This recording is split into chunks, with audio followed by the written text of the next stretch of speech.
चलिए अब हम लोग देखते हैं ये क्वेश्चन बचा। ये क्वेश्चन बोल रहा है is 184 a term of the AP 3,7,11,15 dot dot dot. मतलब बोला बच्चा ये जो हमारे पास एपी दिया गया है, क्या इस एपी का कोई टर्म 184 होगा कि नहीं होगा। ठीक है, तो इस क्वेश्चन को बनाने में सबसे पहले हम लोग देखते हैं कि अगर कोई भी टर्म होगा बच्चा, इसका मतलब जो n का वैल्यू है वो एक नेचुरल नंबर होना चाहिए। जैसे अगर हम बोलें ये होगा फर्स्ट टर्म, ये होगा सेकेंड टर्म, ये होगा थर्ड टर्म, ये थोड़ी बोलेंगे बच्चा कि ये थोड़ी बोलेंगे कि ये होगा फर्स्ट टर्म, ये होगा 1.5 टर्म, है ना, 1/1/2 टर्म, ऐसा तो नहीं होगा। मतलब n का वैल्यू क्या होना चाहिए, नेचुरल नंबर। तो अगर हम यहाँ पर निकालें और n का वैल्यू एक नेचुरल नंबर आ जाए, इसका मतलब वो उसका टर्म होगा। और अगर n का वैल्यू नेचुरल नंबर ना आए तो वो उसका टर्म नहीं होगा। जैसे एग्जाम्पल में देखें, क्या बोला, एपी है क्या बच्चा, एपी बोला 3,7,11,15, डॉट डॉट डॉट, इस तरीके से। ठीक है, और हमको पूछा कि क्या इस एपी का 184 टर्म है कि नहीं, है ना, क्या इस एपी का 184 टर्म है कि नहीं। तो सबसे पहले हम देखते हैं बच्चा कि ए और कॉमन डिफरेंस क्या है इसमें। अगर हम देखें फर्स्ट टर्म क्या है हमारा 3, और अगर हम लोग कॉमन डिफरेंस देखें तो कॉमन डिफरेंस क्या होता है A2 माइनस A1, और डी का वैल्यू क्या होगा बच्चा 7 माइनस 3, तो डी का वैल्यू क्या हो जाएगा बच्चा हमारे पास 4।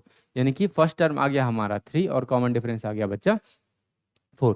अब हम क्या करते हैं, अगर अगर बच्चा 184 इसे दिए गए एपी का टर्म है, इसका मतलब टी एन किसके बराबर होगा बच्चा 184 के बराबर होगा।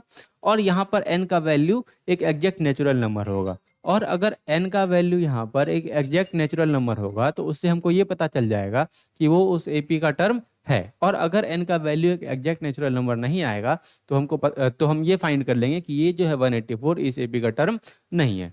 चलिए, तो अब टी एन का वैल्यू पुट करते हैं। टी एन का वैल्यू क्या होगा, टी एन का वैल्यू होगा बच्चा a plus formula a plus n minus 1 into d, और ये किसके बराबर होगा, ये 184 के बराबर होगा। ए का वैल्यू क्या पुट करेंगे हम 3, प्लस एन का वैल्यू हमको फाइंड करना है तो एन माइनस 1 इंटू डी की जगह हम पुट करेंगे बच्चा 4, और ये किसके बराबर होगा 184 के बराबर। यानी कि 3 प्लस 4 इंटू एन क्या होगा बच्चा 4n, और 4 इंटू माइनस 1 क्या होगा -4, और ये किसके बराबर 184 के बराबर। तो ये होगा 4n, और प्लस 3 माइनस 4 क्या होगा बच्चा -1, और ये किसके बराबर 184 के बराबर। -1 जाएगा उधर तो क्या होगा +1, यानी कि 4n is equal to 184 plus 1 क्या बच्चा 185। क्लियर है। और अगर हम n का वैल्यू देखें तो क्या होगा 185/4। अगर हम इसको सॉल्व करें बच्चा तो n इज इक्वल टू, अगर देखें तो ये अगर हम देखें 185 तो क्या होगा 4 4 जा 16, 6 माइनस 2, और यहाँ 25, तो 4 6 जा बचा 24।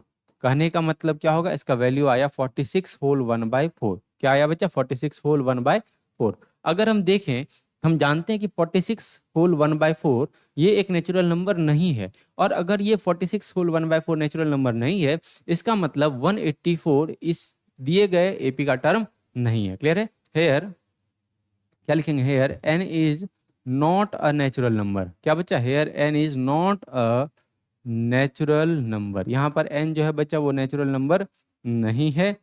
Hence hence 184 is not a term of the given AP. यानी कि 184 जो है इस दिए गए एपी का टर्म नहीं है। ठीक है, चलिए।